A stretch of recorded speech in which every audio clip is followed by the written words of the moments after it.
You are listening to Herbal Marie, a podcast about herbs and ways to feel better.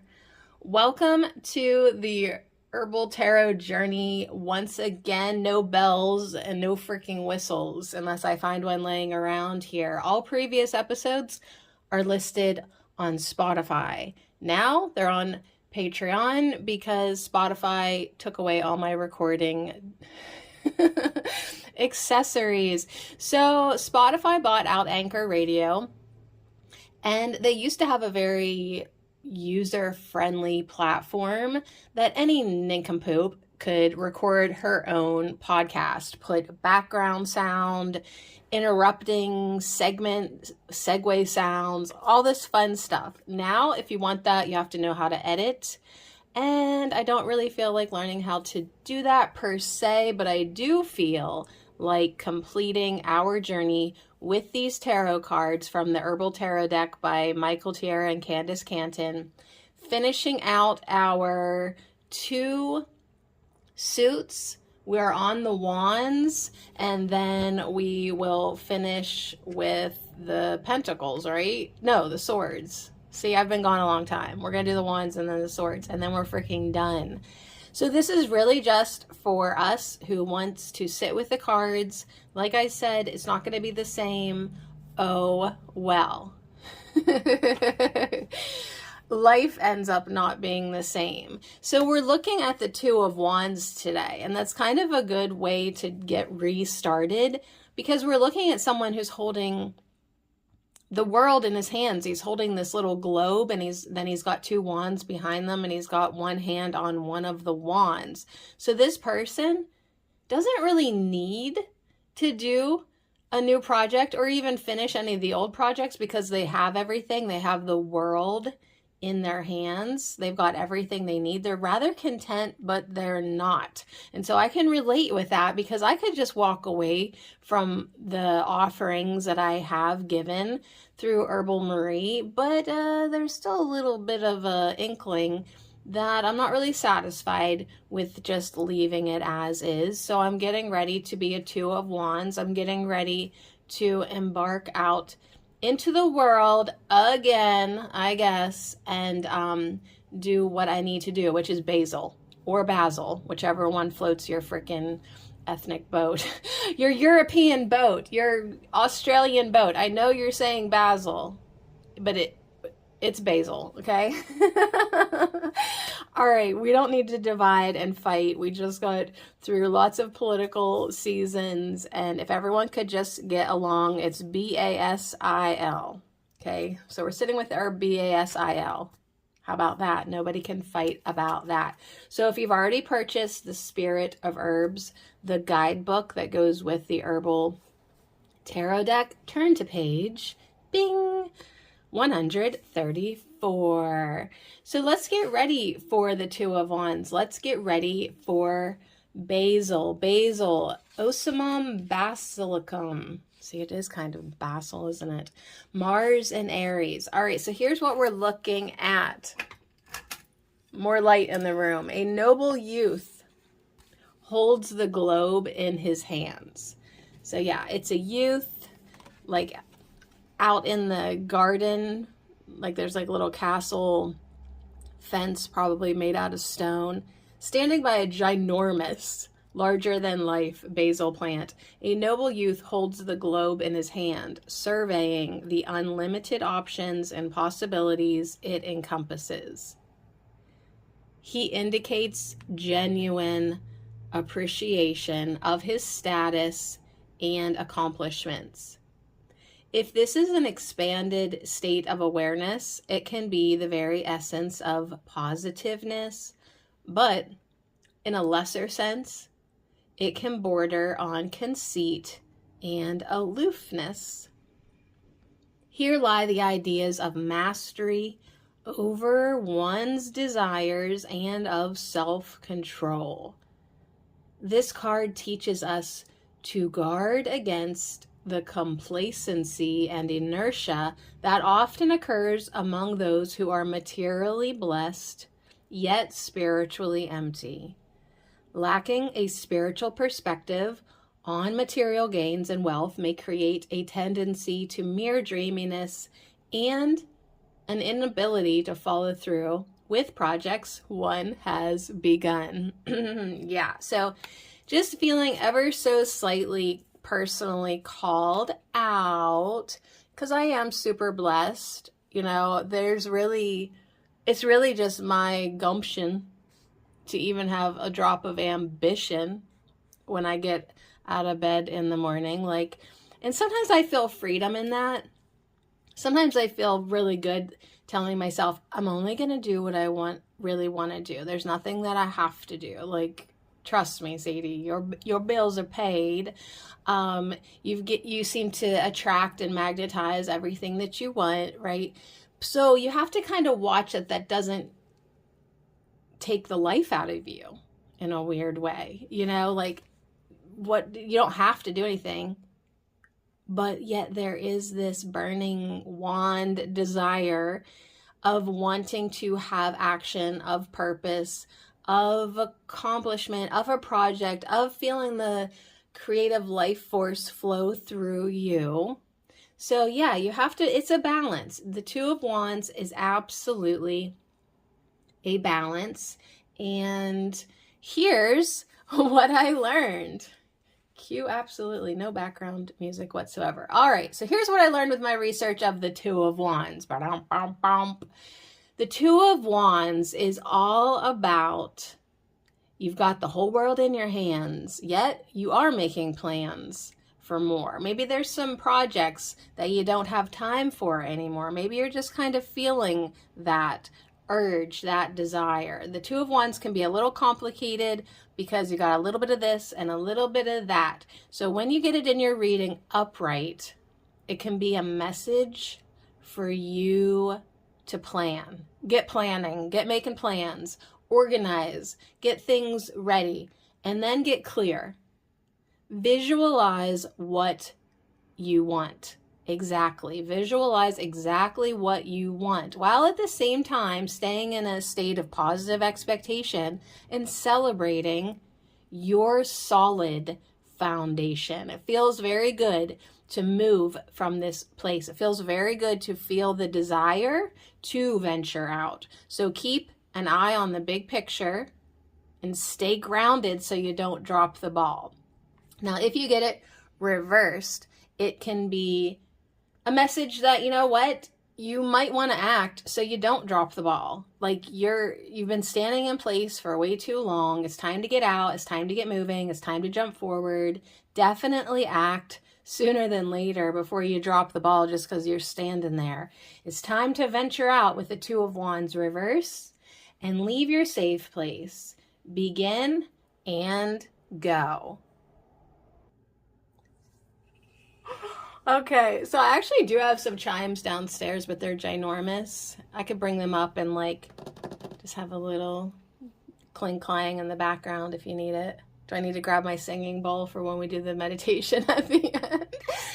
Like, the music definitely made Herbal Marie so quirky, cute, and fun. But you know what? That's an old version of me, truly. I mean, she was a nice girl, but to be honest, I did bury her. So we have to move forward in silence in our boring basic B version of the Herbal Marie with the Spirit of Herbs, Tarot, Herbal Journey, all that. Okay, so anyways, let's talk about basil, because that is actually why we are all here, except for a few of you Europeans that are here for basil. Welcome. Basil will help develop, reveal, and use the enthusiastic fire element within. So we're going to talk about the spiritual properties of basil, then the medicinal and all that. So basil supports idealism and keeps inner vision clear. And that's what the Two of Wands was saying. Keep your vision clear. Keep your eye on what you desire. Keep your eye on the target, right? You want to have this hawk-like, that's what I want. So keeps the inner vision clear. It is one of the most sacred plants of India and is said to open the heart and the mind. It is said to clear the aura and gives strength to the immune system. Holy basil, sacred to both Krishna and Vishnu, is revered in the Hindu household. It protects against contagious diseases and negative influences and is burned as an incense and disinfectant. All right, so basil. The word basil descends from the Greek basilis, or king. Herbalists have long associated it with royalty and nobility. Wait, you know what? I think I'm going to switch teams. I think, you know what? I'm on Team Basil now. I am. I just decided like that. Herbalists have long associated it with royalty and nobility. I have some other oracle decks that I used in the podcast, Herb Oracle.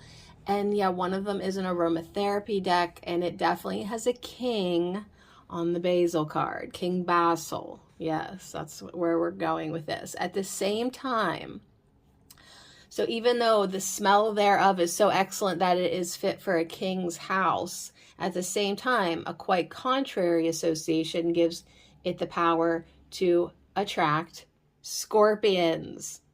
Okay, so as a result of this, Culpepper, Nicholas, upholds the belief that every like draws its like, and the herb can be used as an external poultice to draw out the poisons of venomous snakes and stings.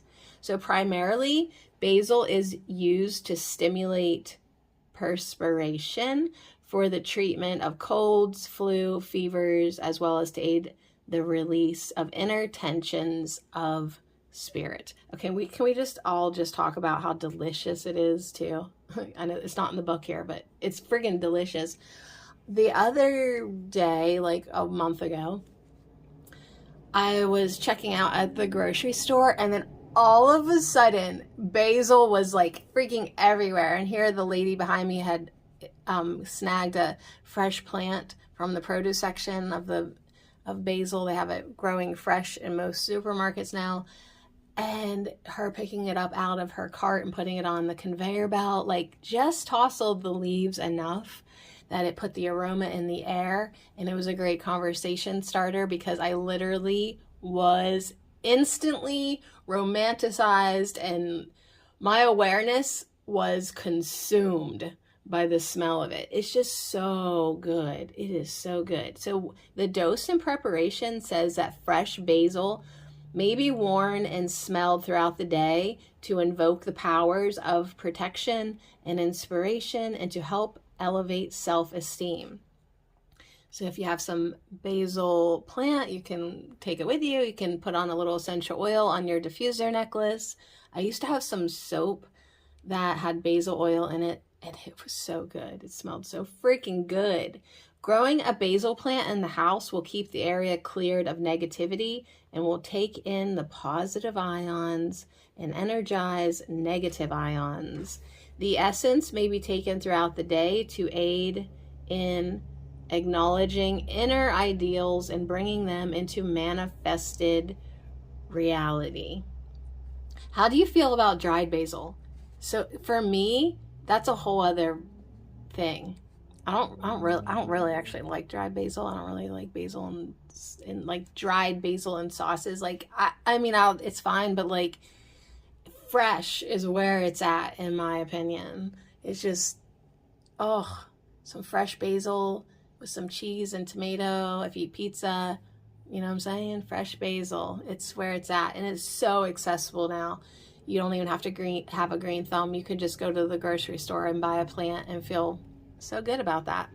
Medicinally, a teaspoon of the dried leaves, Sadie, is steeped in a covered cup of boiling water until cool enough to drink. 3 or 4 cups being taken daily. So you can drink the dried tea. You can eat the fresh leaf. Sweet basil is widely used as a flavoring condiment, especially in Italian cuisine. The tea can be taken occasionally for gas and indigestion. So, but I'm just down with chewing on some leaves because it feels good, it tastes good, it's so magical.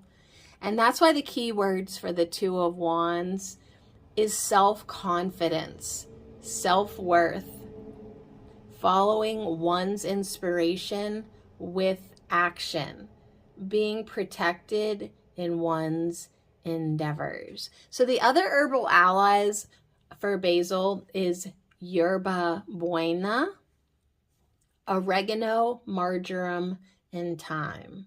So I actually don't know much about yerba buena, like at all, but I do know about oregano, marjoram, and thyme.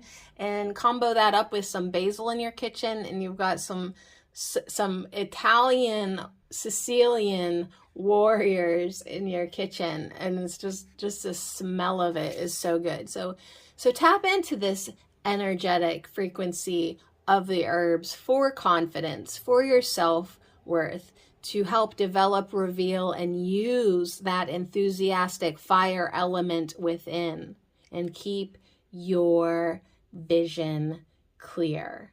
So with that, we're going to end with an affirmation.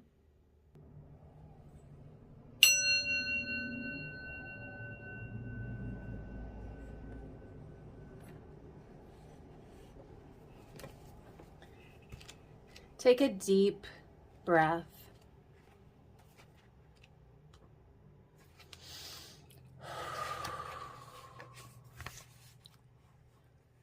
With self-confidence and inner mastery, I move forward with my choices in life.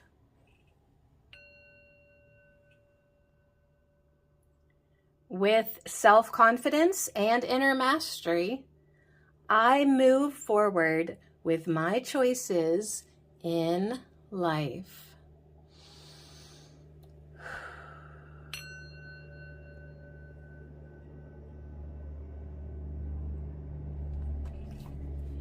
With self-confidence and inner mastery, I move forward with my choices in life. And so be it. Thank you, thank you, thank you.